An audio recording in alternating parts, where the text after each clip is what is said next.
Hello friends, welcome back to my channel Divya pregnancy help. I hope आप सब बहुत अच्छे से हैं और आपकी गर्भ अवस्था बहुत अच्छे से चल रही होगी। प्रेगनेंसी का जैसे ही दूसरा तिमाही शुरू हो जाती है, मोस्टली महिलाओं को प्रॉब्लम्स आना शुरू हो जाती है कि नींद कम आने लगी है पहले से। वहीं जब लास्ट सेमेस्टर शुरू होता है तो महिलाओं के इतने सारे कमेंट्स आते हैं कि मैम हमें नींद रात में बिल्कुल नहीं आती, क्या करें कि अच्छे से नींद आए, और क्या ऐसा खाएं कि नींद हमें अच्छे से आए। दिन में भी नींद नहीं आती, रात में भी नहीं आती, तो क्या मैम प्रेगनेंसी में कोई प्रॉब्लम हो सकती है? प्लीज़ बताओ। तो वीडियो को पूरा वॉच करिएगा। अगर आपका प्रेगनेंसी का 3rd ट्राइमेस्टर स्टार्ट है या फिर होने वाला है या रनिंग है तो आपके लिए वीडियो बहुत ज़्यादा खास होने वाली है, क्योंकि मोस्टली महिलाओं को प्रेगनेंसी में आके ये सारी प्रॉब्लमों को फेस करना ही पड़ता है। तो अगर आपका प्रेगनेंसी का 9वां महीना शुरू होने वाला है या 8वां महीना रनिंग है तो आपको भी नींद पहले के अकॉर्डिंग बहुत कम हो गई होगी। रात में जब सोते हो तो नींद नहीं आती। पहला रीज़न नींद ना आने का, बार बार यूरिन पास करने के लिए उठना होता है। दूसरा, पेट बहुत ज़्यादा बड़ा हो चुका होता है, गर्भाशय बहुत ज़्यादा फैल चुका होता है। जब आप सोते हो, करवट बदलते हो तो ऐसा लगता है कि कुछ आपके पेट में आगे की ओर है, भारी भारी सा है, जिस करके आप करवट लेते हो ना तो एकदम से अचानक से नींद खुलती है और वापस वैसी नींद नहीं आती है। 3rd रीज़न है, पैरों में दर्द की प्रॉब्लम बढ़ जाती है। पैरों में इतना पेन होता है कि आपको ईचिंग रहती है, पैरों में खुजली रहती है, पैरों में जो एड़ियाँ होती है बहुत ज़्यादा दुख रही होती हैं, या आपको इतनी ज़्यादा स्वेलिंग हो जाती है जिससे आप थोड़ा बहुत भी जब करवट बदलते हो, पैर हिलता है तो पेन होना शुरू हो जाता है। इसके साथ साथ सबसे बड़ी प्रॉब्लम महिलाओं को बैक में पेन होने की होती है कि कमर बहुत ज़्यादा दुख रही है, मैम क्या करें? तो ये सारी प्रॉब्लम आप फेस क्यों करते हो, पहले ये जान लो।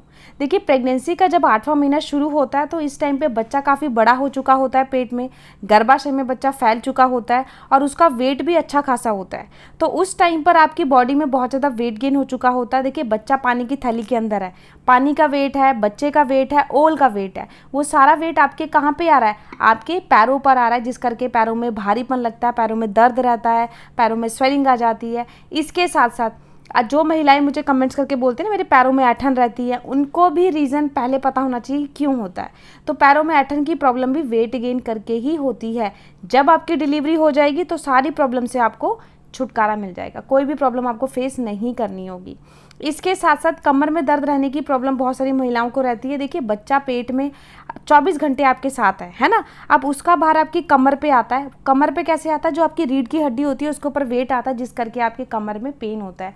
कई बार रीज़न ऐसा भी होता है कि काफ़ी देर तक आप बैठे रह जाते हो, काफ़ी देर तक आप खड़े भी रह जाते हो, जिस करके आपको इन सारी प्रॉब्लमों का फेस सामना करना पड़ता है। तो देखिए, जब प्रेगनेंसी का 8वां 9वां महीना शुरू हो तो मोस्टली महिलाएं एक ही डायरेक्शन में काम ना करें। अगर आप चाहते हो कि मुझे नींद अच्छे से आए, क्योंकि देखिए जितना अच्छे से सोओगे बच्चे का उतना ही अच्छे से माइंड विकास होगा, उतना ही अच्छे से बच्चे की डेवलपमेंट होगी। जितना कम सोओगे बच्चे का विकास भी उतना ही रुक जाएगा। तो बच्चे की अगर अच्छी आप चाहते हो कि उसकी हेल्थ हो, उसका विकास अच्छे से हो, तो अच्छी नींद लेना मोस्ट इम्पॉर्टेंट है। ठीक है, अच्छी नींद कैसे आएगी? जब रात में भी अच्छे से 7 से 8 घंटे सोओगे और दिन में भी 2 घंटे की नैप लोगे, तो बच्चे का विकास भी अच्छे से होगा, आपकी प्रेगनेंसी भी बहुत ज़्यादा हेल्दी होगी। तो ये चीज़ें आपने ज़रूर फॉलो करनी है कि सोना ज़रूर है। ठीक है, अब बात करते हैं कि सोए किस तरीके से कि आपको नींद अच्छे से आए। रीज़न तो जान लिया कि क्या क्या रीज़न है जिससे नींद नहीं आती। सबसे पहली बात तो जब रात में सोते हो तो 2 घंटे पहले फ़ोन टीवी से आपने दूर रहना है। फ़ोन टीवी का यूज़ करोगे तो नींद ऑटोमेटिकली बात है लेट आती है। आप बेड पे लेटे लेटे फ़ोन रील्स देख रहे हो तो नींद नहीं आएगी।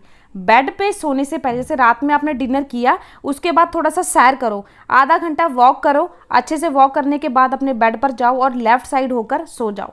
सोने से पहले अपने दोनों पैरों के बीच में एक पिल्लो लगाओ, ताकि जो बेबी बम्प आपका है उससे, अब देखिए क्या होता है जब बेबी बम्प बाहर होता है ना तो पैरों के बीच में पिल्लो लगाते हो तो कंफर्टेबल नींद आती है।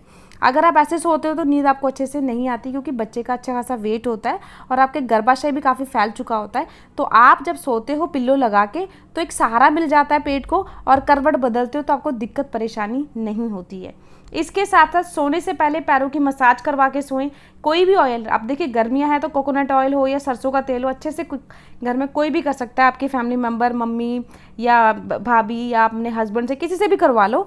अच्छे से आप जब मसाज कराओगे तो ब्लड सर्कुलेशन पैरों का चल पड़ेगा और जिससे आपको नींद बहुत अच्छे से आएगी। ठीक है, उसके बाद जब सोते हो तो स्ट्रेस नहीं लेना है आपने, जिस भी भगवान को याद करते हो उसका नाम लो और सो जाओ। देखिएगा नींद बहुत अच्छे से आएगी। ये एक बार ट्रिक फॉलो करके ज़रूर देखिएगा। मैंने इंस्टाग्राम पर भी इसी के ऊपर पोस्ट डाली है कि नींद नहीं आती तो ये चीज़ें फॉलो करना शुरू कर दो, नींद आपको परफेक्टली आना शुरू होगी और बच्चे का अच्छे से विकास होना शुरू हो जाएगा। ठीक है। अब जिन महिलाओं को बार बार यूरिन पास करने के लिए उठना होता है, जैसे 9वां महीना स्टार्ट है तो इस टाइम पे बच्चा काफ़ी नीचे की ओर होता है, तो यूट्रस पे जोर पड़ता है, जिससे जो यूरिन ब्लेंडर होता है ना, वो काफ़ी देर तक आपका यूरिन को होल्ड नहीं कर पाता, क्योंकि उसके ऊपर प्रेशर है बेबी का, और जब प्रेशर बेबी का पड़ता है तो यूरिन बार बार जाना पड़ता है। तो जब रात में आप उठते हो यूरिन पास करने के लिए, नींद जब सोते हो तो नींद वैसी वाली नहीं आती, नींद बार बार खराब होती जाती है। तो इससे बचने के लिए जब रात में सोते हो तो हो सके तो पानी कम पिए, क्योंकि क्या होता है ना, इस टाइम पे जब प्रेगनेंसी का 9वां महीना होता है तो यूरिन की प्रॉब्लम सभी महिलाओं को मोस्टली होती ही होती है। इससे बचने के लिए 7 बजे तक दिन में 3 लीटर जो पानी आपने पीना है वो अच्छे से पी लो। 7 बजे के बाद कोशिश करो थोड़ा सा कम पानी पियो, ताकि बार बार जो यूरिन की प्रॉब्लम है वो थोड़ी सी कम आए और आपकी नींद अच्छे से आ सके, ठीक है। थर्ड, आप क्या कर सकते हो, 1 टब पानी लो, उसके अंदर गर्म पानी डालना है आपने, हल्का सा वार्म वाटर डालना है जितना आपका पैर सह सके, और 1 चम्मच उसमें आप ऐड कर दो नमक। पैरों को डिप करके रखे, रात में सोने से पहले ये काम करना है। जब सैर करके आते हो ना, पैरों को डिप करके रखे, और जब डिप करके आप निकालोगे, जब पानी ठंडा हो जाएगा उसके बाद निकालना है। उसके बाद पैरों को मसाज दें, मसाज देने के बाद आप आप देखिएगा आपको नींद इतनी अच्छी आती है ना। ये ट्रिक मैंने खुद को फॉलो की है अपनी छोटे बेटे के टाइम पे प्रेगनेंसी में, क्योंकि मेरे पैरों में दर्द और ऐंठन की बहुत प्रॉब्लम थी, और मुझे रात में सच में नींद नहीं आती थी, पूरी रात मेरी निकल जाती थी, नींद बिल्कुल नहीं आती थी। आपके साथ भी होता होगा, क्योंकि ये प्रॉब्लम मोस्टली महिलाओं को 9वें महीने में आती ही आती है। तो अगर आप भी चीज़ें फेस कर रही हो तो ये चीज़ करके देखो, बहुत ज़्यादा आराम मिलेगा। मुझे भी बहुत ज़्यादा आराम मिला, बहुत अच्छे से नींद आई। आप खुद कहोगे मैम ये ट्रिक सच में बहुत काम करी है। तो ये चीज़ करके देखिएगा, आराम से नींद आएगी और बच्चे का विकास ग्रो अच्छे से होगा। तो ये तो हुए रीज़न, इससे बचने के लिए क्या करना चाहिए ये भी हो गया। इसके साथ साथ जब रात में सोते हो ना तो गर्म दूध पी के सो, हो सके तो 9वां महीना स्टार्ट है, क्योंकि मोस्टली प्रॉब्लम 9वें महीने में आती है, क्योंकि इस टाइम पे वेट गेन अच्छा होता है बॉडी में, गर्भाशय बड़ा हो चुका होता है। तो हल्का सा गुनगुना दूध जब पी के सोओगे तो दिमाग इससे शांत रहेगा, जितना दिमाग शांत रहेगा उतनी ही अच्छी आपको नींद आएगी, ठीक है। तो सोने से पहले ये काम ज़रूर करना है, हल्का सा गुनगुना दूध पी के ज़रूर सोए, हो सके तो केसर वाला या हल्दी वाला दूध आप पी सकते हैं। अभी गर्मियां हैं तो आप 1 से 2 कली केसर की डाल के आप पी लीजिए, बहुत है, क्योंकि गर्मी का टेम्परेचर बहुत ज़्यादा है। तो जितना हो सके बाहर जाने से बचे, गर्मियों में धूप में हाइड्रेट रखे बॉडी, नारियल पानी, जूस, इसके साथ साथ नींबू पानी ज़रूर पिए, ताकि बॉडी आपकी हाइड्रेट रहे, क्योंकि डिलीवरी अगर चाहते हो नॉर्मल तो हाइड्रेट जितनी बॉडी रहेगी उतना ही आपकी नॉर्मल डिलीवरी होगी और उतनी अच्छे से आपको नींद आएगी, क्योंकि उतना ही आप एक्टिव रहोगे, काम करोगे तो बॉडी में थोड़ी सी थकावट आएगी तो नींद भी अच्छे से आएगी। तो आई होप अच्छे से समझ गए ना कि क्या करना है।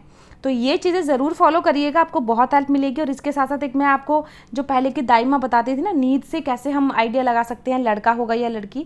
तो पहले के टाइम में ऐसा बोला जाता था, जिन महिलाओं को प्रेगनेंसी में बहुत ज़्यादा नींद आती है, 4थे महीने से लेकर 9वें महीने तक बहुत ज़्यादा नींद आती है, आलसी हो गए हो, थकान होती है, काम करने का मन नहीं करता, नींद बहुत अच्छे से आती है, दिन में भी आती है, रात में भी आती है, आलसी हो पड़े हो, तो उन महिलाओं को लड़की होने के स्कोप ज़्यादा होते हैं। वहीं प्रेगनेंसी में आप एक्टिव हो बहुत ज़्यादा, जैसे प्रेगनेंसी से पहले थे उस तरीके से एक्टिव हो, तो बोला जाता है आपको बेबी बॉय होने के चांसेस ज़्यादा होते हैं। तो ये जो चीज़ें पहले के ताई माँ बोलती थी ना, बहुत सारी महिलाओं के साथ सटीक हुआ है। और इवन अपनी बात करूँ तो मेरे केस में भी ये लक्षण सटीक हुआ है कि मुझे भी नींद प्रेगनेंसी में बहुत कम आती थी, खासकर जब 5वां महीना स्टार्ट हुआ ना, उसके बाद नींद बहुत कम आती थी। दिन में तो मैं सोती नहीं थी, क्योंकि यूट्यूब पे काम करना होता था। रात में सोती थी तो वो भी मेरी रात में इतनी नींद मतलब ख़राब होती थी ना, बहुत ज़्यादा। मैं सारी चीज़ें फॉलो करती थी, बट ऑटोमेटिकली मैं जितना कोशिश करती थी मैं बुक्स पढूं, मैं ज़्यादातर जो बुक्स पढ़ती थी, रामायण होगी, गीता होती थी, यही चीज़ें पढ़ती थी। बट कई बार तो नींद अच्छे से आ जाती थी, कई बार नींद नहीं आती थी। तो मेरे घर वाले यही बोलते थे तेरे बेबी बॉय होगा। तो मैंने कहा चलो आफ्टर डिलीवरी पता लगेगा कितनी हद तक बात सच है। तो ये लक्षण मेरे केस में भी सटीक बैठा कि हाँ, नींद कम आने से बेबी बॉय हुआ। बाकी तो देखिए डिपेंड करता है आपकी बॉडी के हार्मोन्स पे। आप जितना एक्टिव रहोगे, जितना अपने आप को देखिए बॉडी में अगर देखिए ब्लड भी कम होता है, एक्टिव कम रहते हो तब भी नींद ज़्यादा आती है। जितना आप एक्टिव रहोगे, बॉडी आपकी हाइड्रेट रहेगी, उतनी अच्छे से प्रॉपर नींद आएगी।